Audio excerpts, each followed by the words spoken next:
Good evening to everyone. Welcome again to Bet Gabriel. We have a special event tonight. And as I spoke to the guests that we have here tonight, we just met a few minutes before the lecture and try to plan the way we will do the debate, or the argument I should say, about searching for the truth, proving the truth. And I explained them that my goal here tonight is that I would like to ask him a few questions about some of the things that Christianity present in the last 2,000 years, and they themselves do it with their activities.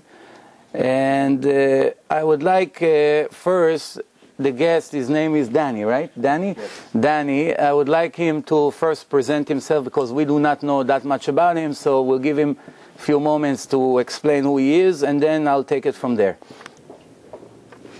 Okay, thank you, Joseph. It's really a pleasure to be here tonight and to have this opportunity to speak in front of you. And I only wish that our churches would have this type of attendance in the middle of the week.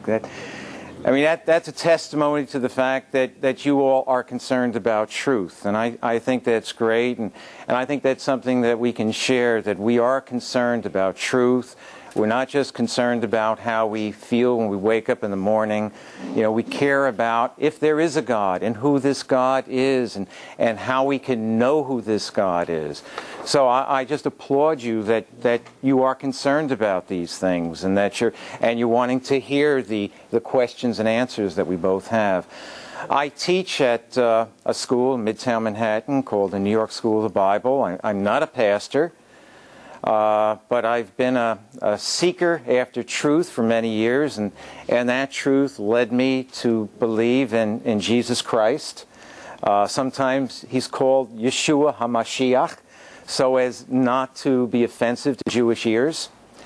And I was searching for truth for many years, and it wasn't until I became a farmer and I had a chainsaw injury, and we lived way at the end of a dead-end road, and the chainsaw bucked back and hit me in the head, and I lifted my hands up to see if I still had a skull left.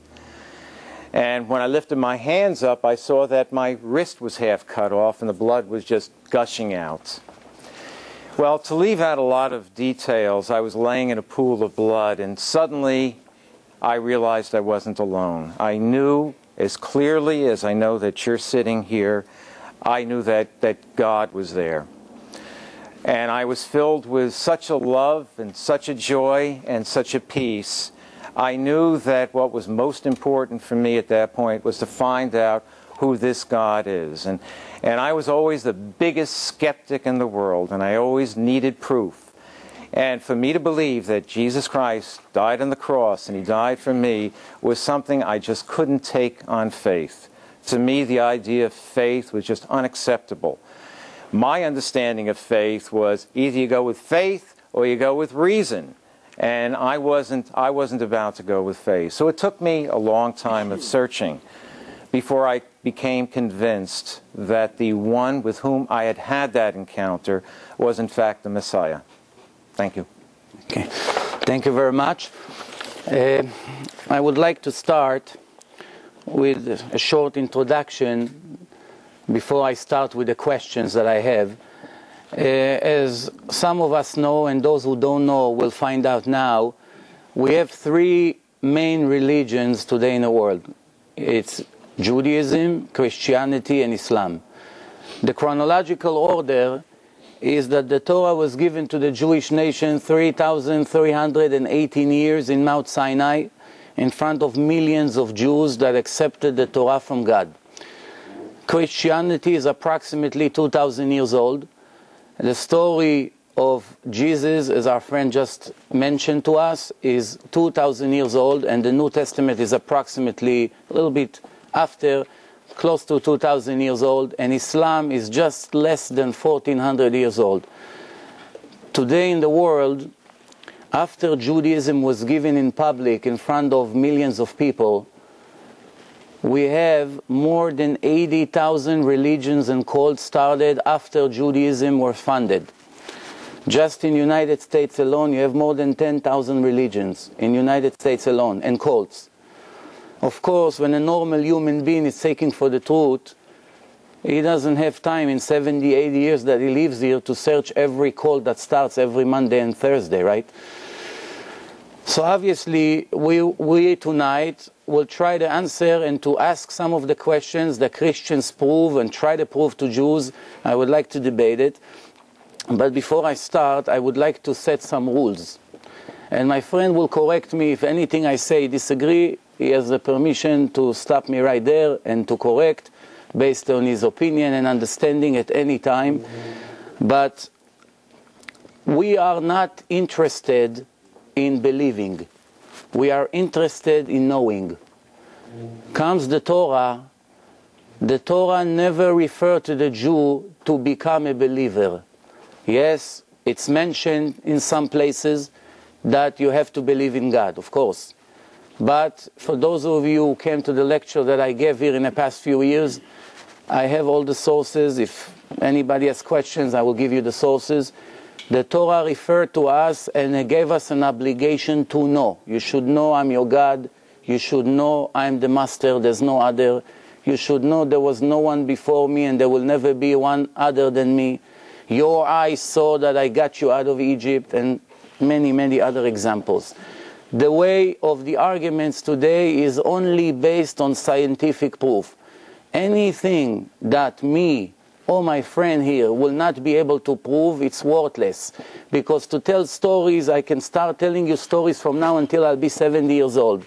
The question, do you want to believe me? It's your choice. We don't want to waste time on things that are open to questions. Only scientific, valid proof that leave no doubts. Like in math, 2 + 2 is 4, you prove it, it's no arguments. What you believe in has a big problem. In science, believing means not knowing. A scientist say, I believe that this medicine will help, nobody will take him serious. But if he say, we know after thousands of times that we checked and we saw the medicine always worked, then it's a proof. The difference between knowing and believing, it's a huge difference. We should know a very important part in history. None of the two religions, as I mentioned, Christianity and Islam, ever denied the truth of Judaism. Exactly the opposite. Christians, a very large portion of their religion, which they call our Torah, the Old Testament. None of them ever in history, for many arguments that were done in the past between rabbis and priests in the last 1,000 years, none of them ever came to claim that the Jews never got the Torah in Mount Sinai, because they adopted the Torah and they believe in the Torah, and they just call it the Old Testament because they claim that they have the New Testament, which was given to them later after the Bible was completed. For those who do not know, the Bibles have 24 books until the book of Kohelet. And right after the Bible, they claim there was another prophet. His name is Jesus. And from that moment on, they have what they call the evangelists, the Evangelion, which are a combination of 4 books, which is, well, you're going to hear soon. But they are basically claim that God gave another part. So they now, according to their belief, we have the Old Testament and the New Testament. Everybody understands when a writer gives a book, part A, and the writer gives book part B, and it's the same writer, the same God that gave the book, and they are not denying the identity of this God, right? He gave that book. That means part A and part B has to match.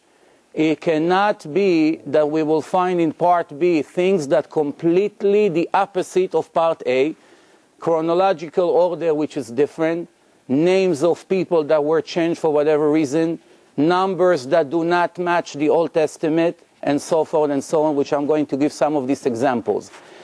According to common sense, once a person comes into a room, we do not know who he is, and he brings a book for the first time, do not know him. We have to give him the benefits of the doubt.